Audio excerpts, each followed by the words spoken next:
Şeydir, Nərmin gəlməyəndə özümə tapdığım kruq. Marketin xoşbəxt anlarını yaşayır ki, burada tələbələr gəldi. Nə şirindir. Bu vloqa Nurayla başlayıram. Bugün Asiya Universiteti turu eləyəcəyik.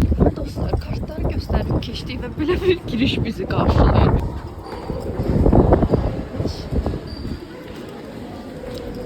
Belə bir şey. Hı? Aa, beta. Buranı beta eləyiblər. Bu fətə düşərik, belə qalxırıq. Bir mərtəbə belə qalxdıq dostlar.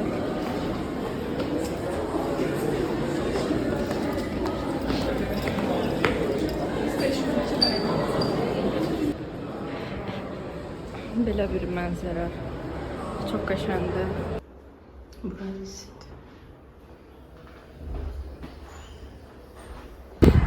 Burada otağın mənzərəsi. İş adamları.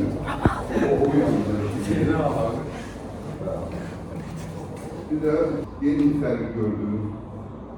Şimdi kızım, fergi gördün sen. Sen gördün. Dedim ki, mən gedəcəm orada maddə əzbərləyəcəm, onu eləməliyəm, bunu eləməliyəm.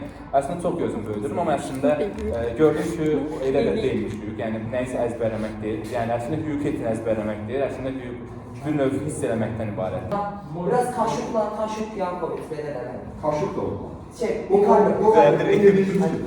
Nasıl? Montier benim, temiz Montier.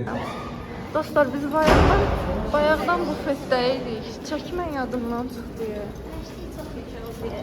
Hə, mənə də elə Allah Göre ne var?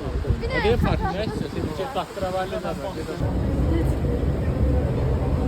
Burada qızlar filəkənlə düşür, bunlar eskalatorla.